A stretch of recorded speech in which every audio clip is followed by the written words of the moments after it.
जय मसीह की। मैं परमेश्वर का बहुत बहुत धन्यवाद करता हूं कि एक बार फिर से प्रभु यीशु मसीह मुझे आप लोगों के बीच में लेकर आया ताकि मैं परमेश्वर का जीवित वचन को मैं आपके सामने रख सकूं। आज का वचन का टॉपिक है मेरे परमेश्वर के लोग कि बपतिस्मा लेने का महत्व क्या है। जी हाँ, सुनने वालों ध्यान से सुनेंगे। हम बपतिस्मा लेते हैं तो उसका फायदा क्या है, उसके बारे में आज आपको बताने के लिए जा रहा हूं। उससे पहले आइए हम छोटी सी प्रार्थना करें। महान जीवित परमेश्वर, मैं आपका धन्यवाद करता हूं यीशु मसीह, जब आपका जीवित वचन को हम लोग सुनते हैं प्रभु, हम सबको बड़ी आशीष कर। धन्यवाद प्रार्थना सुनने के लिए यीशु के नाम में, आमीन, हालेलुया। मेरे परमेश्वर के लोगों, सचमुच में आज का वचन का टॉपिक है बपतिस्मा लेने का महत्व क्या है, फायदा क्या है। तो सबसे पहले मेरे परमेश्वर को, जो प्रभु यीशु मसीह यरदन नदी में मेरे परमेश्वर को जाकर जब वो बपतिस्मा लिए, यूहन्ना बपतिस्मा दाता के हाथों से, मेरे परमेश्वर के लोगों, जैसे ही वो पानी में से बाहर निकले तो सबसे पहला अद्भुत काम क्या होता है, उनके लिए आकाश खुल जाता है। जी हाँ, सुनने वालों ध्यान से सुनिए। आप बपतिस्मा लेते हैं, आपके लिए आकाश खुल जाता है। जैसे स्तिफनुस मेरे प्यारों, जब वो सुसमाचार प्रचार कर रहे थे, मेरे प्यारों, प्रचार करने के दौरान लोग उसे क्या किए, पत्थर से मार दिए मेरे प्यारों। और उसी वक्त मेरे प्यारों, मरने से पहले वो क्या बोले, मैं आकाश को खुला हुआ देख रहा हूं, मैं स्वर्ग को देख रहा हूं, उस सिंहासन में परमेश्वर को देख रहा हूं, उसके दाहिने और पुत्र जो बैठा मैं उसको देख रहा हूं। मेरे परमेश्वर के लोग, कितनी अद्भुत बातें। आज हमारे लिए आकाश खुल जाता है जब हम अपना जीवन को प्रभु को देते हैं, जब हम बपतिस्मा लेते हैं। दूसरा, मेरे परमेश्वर के लोगों, बाइबल बताती है कि प्रभु यीशु मसीह के पास क्या आया, पवित्र आत्मा आया। जी हाँ, कबूतर के समान पवित्र आत्मा आया। जी हाँ, मेरे परमेश्वर के लोग, मैं धन्यवाद करता हूँ। योएल नबी की पुस्तक उसका 2 अध्याय के 28वें आयत में लिखा है कि अंत के दिनों में परमेश्वर का आत्मा हर एक मनुष्य के ऊपर उंडेला जाएगा। हालेलुया। मेरे परमेश्वर के लोग, मैं धन्यवाद करता हूँ। देखिए, बपतिस्मा लेने का महत्व क्या है, आकाश खुल रहा है, पवित्र आत्मा हमारे पास आ रहा है मेरे प्यारों, हमारी सहायता करने के लिए, हमारी मदद करने के लिए, बुराई से बचाने के लिए, पाप से सावधान करने के लिए, सही मार्ग में लेकर चलने के लिए। मेरे प्यारों, सचमुच में धन्यवाद करता हूं।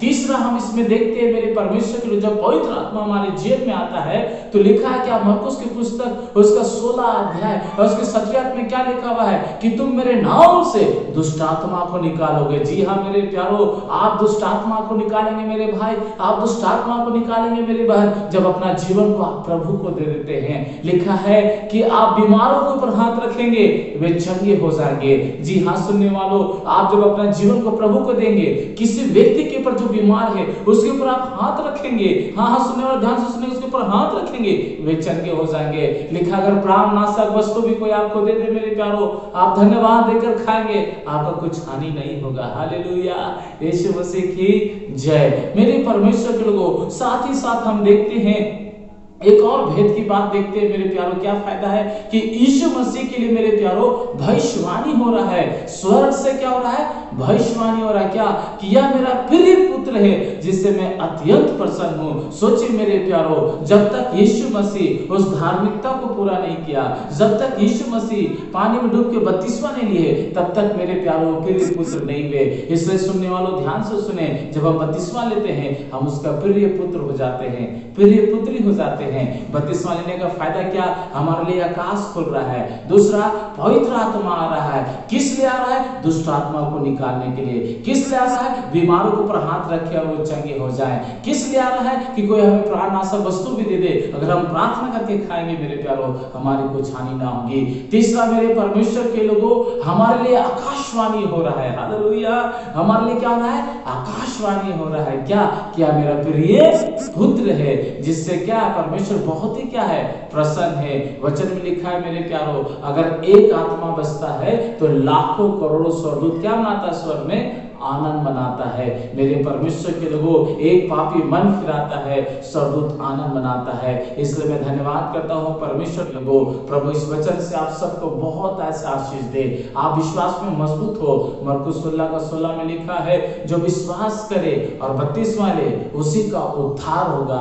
हाँ मेरे प्यारों, जब हम अपना जीवन को प्रभु को देते हैं, हम उद्धार को प्राप्त कर लेते हैं। इसलिए डरे नहीं, भयभीत ना हो। यह बपतिस्मा का महत्व है मेरे प्यारों, ये बपतिस्मा लेने से फायदा है। अगर हम अपना जीवन को प्रभु को नहीं देते हैं तो इन चीजों से हम क्या हो जाएंगे, वंचित हो जाएंगे। उदाहरण के तौर पे मत्ती की पुस्तक उसका 22 अध्याय, वहां पर विवाह का भोज का जिक्र है मेरे प्यारो। जब हम बपतिस्मा लेते हैं मेरे प्यारो तो परमेश्वर के एक महिमा का वस्त्र हमारे जीवन में आ जाता है, यीशु का वस्त्र हमारे जीवन में आ जाता है। महिमामय वस्त्र जो अदन की वाटिका में आदम और हवा ने खो दिया था मेरे प्यारो। सोचिए मेरे भाई मेरे बहन, वो महिमामय वस्त्र जब हम बपतिस्मा लेते हैं हम उसे फिर से पहन लेते हैं मेरे परमेश्वर के लोगों। और लिखा है विवाह का भोज में एक शख्स मेरे परमेश्वर के लोगों बिना वस्त्र का चला गया।